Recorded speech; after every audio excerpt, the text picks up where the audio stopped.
Good afternoon, students. Today we will be starting our next unit, that is Unit 3. It is the last unit of our syllabus and it is Chapter 8, Database Concepts.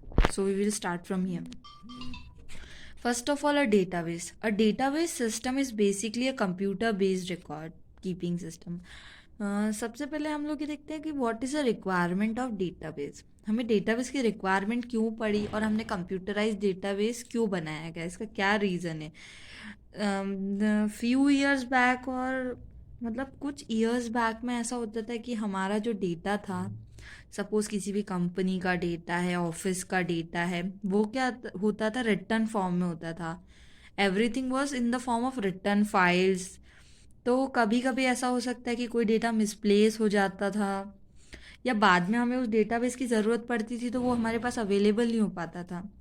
और अगर आप copies में या books में या files में data रखते थे पहले, तो कितनी नंबर ऑफ़ फाइल्स, जितने कस्टमर्स आएंगे उतने आपका डेटा बढ़ता जाएगा.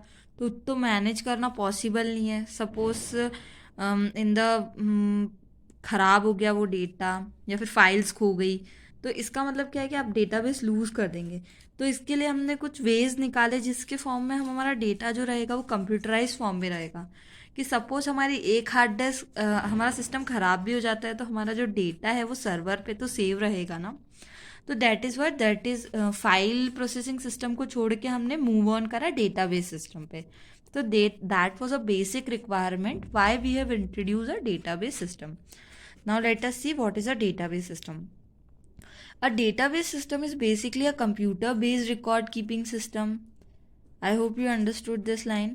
ये बोलना चाह रहा है कि ये एक ऐसा कंप्यूटर बेस्ड सिस्टम है जो कि रिकॉर्ड्स को सिस्टम में रखने के लिए यूज़ होता है. इसके अंदर कलेक्शन ऑफ डेटा है. जो हमारा कलेक्शन ऑफ डेटा है usually we call it as a database, जिसके अंदर इंफॉर्मेशन होती है रिलेटेड टू किसी भी particular enterprise, related to particular institution. तो database contains all such type of information. A database may also be defined as a collection of interrelated data stored together to serve a multiple application.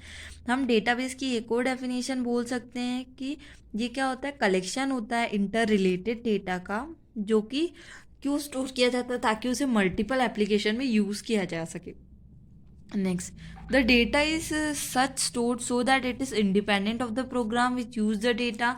A common and control approach is used in adding new data and in modifying and retrieving existing data.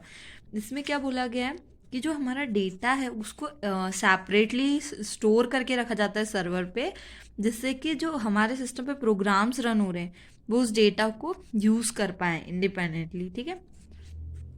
Next thing, the कुछ controlled approaches होते हैं जिसके through हम नया data add कर सकते हैं, modification कर सकते हैं, उस डेटा को एक्सेस कर सकते हैं फ्रॉम द डेटाबेस. ठीक है. तो आप लोग समझ गए हो कि डेटाबेस क्या होता है.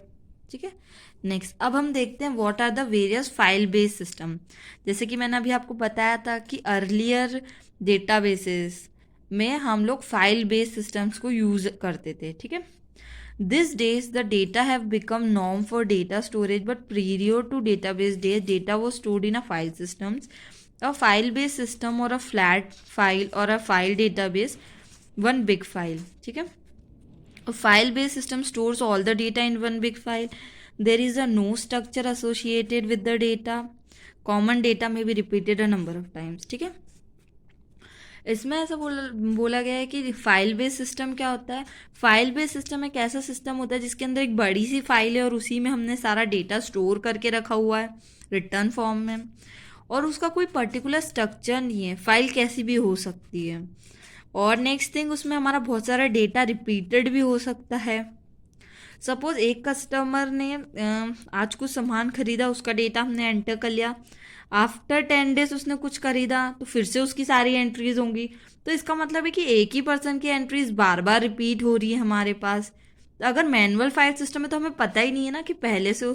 बाकी अगर हमारे पास कंप्यूटर सिस्टम होगा तो हमें पता चल जाएगा कि the customer has visited again. So हमें मल्टीपल एंट्रीज करने की ज़रूरत नहीं रहेगी.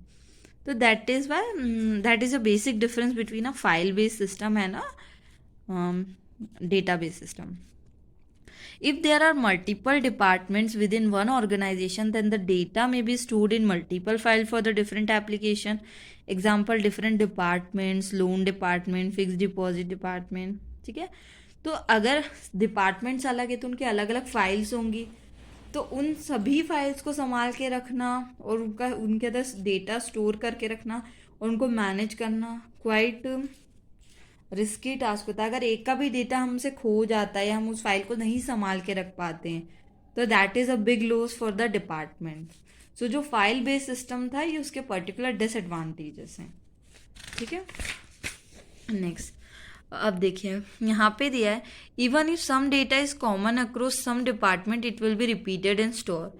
ठीक है, एक पर्टिकुलर पर्सन है जिसका डेटा लोन डिपार्टमेंट में भी है और सेल्स डिपार्टमेंट में भी है, मीन्स कि उसका डेटा रिपीट हो रहा है. अगर ऐसा कंप्यूटर बेस्ड सिस्टम में होता तो क्या कर सकता था, लोन डिपार्टमेंट भी उस पर्टिकुलर यूज़र का डेटा यूज़ कर लेता और सेल्स डिपार्टमेंट भी.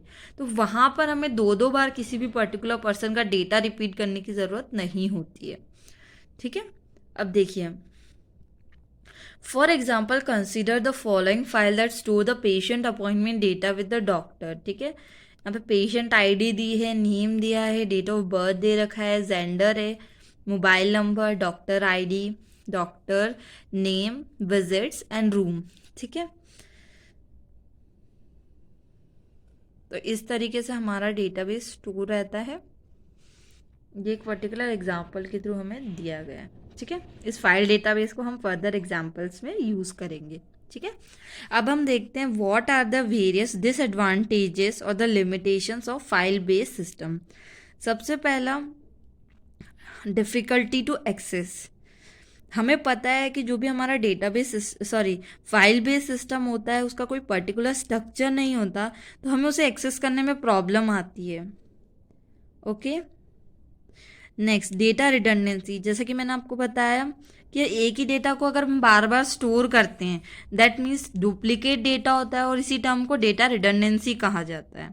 ठीक है, नेक्स्ट फॉर एग्जाम्पल यहाँ पे देखिए ऊपर जो हमारा एग्जाम्पल था पेशेंट वाला, डॉक्टर आईडी.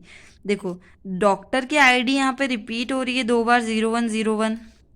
अगर यही डेटा हमारा डेटाबेस में स्टोर रहता तो सिर्फ डॉक्टर आईडी के बेसिस पे उसके पेशेंट्स आ जाते हैं. तो इस तरीके से बार बार डॉक्टर की आईडी रिपीट नहीं होती. तो ये बिगेस्ट डिसएडवांटेज है, that is a data redundancy. मतलब हम बार बार एक ही डेटा की एंट्री करवा रहे हैं. ठीक है, नेक्स्ट डेटा बेस हमारा नेक्स्ट डिसएडवांटेज है डेटा इनकंसिस्टेंसी. अगर एक ही डेटा की सेम कॉपी रहेगी, ठीक है, तो हो सकता है कि हमें फर्स्ट वाले फाइल में चेंज करना हो और हमने सेकेंड डेटाबेस में चेंज कर दिया, तो इसमें क्या रहता है, डेटा की इनकंसिस्टेंसी हो जाती है. एक प्रॉब्लम और है, सपोज एक डेटा एक एंट्री हमें चेंज करनी है. सपोज एक पर्टिकुलर पर्सन है, उसकी हमारे यहाँ पे 3 फाइल्स में एंट्री है और उसने उसका एड्रेस उसको चेंज करवाना है. तो उसने अगर एक फाइल में चेंज करा तो बाकी 2 में तो पुराना ही एड्रेस रह जाएगा ना. हर फाइल में तो कोई मैन्युअली लिखने बैठता नहीं है.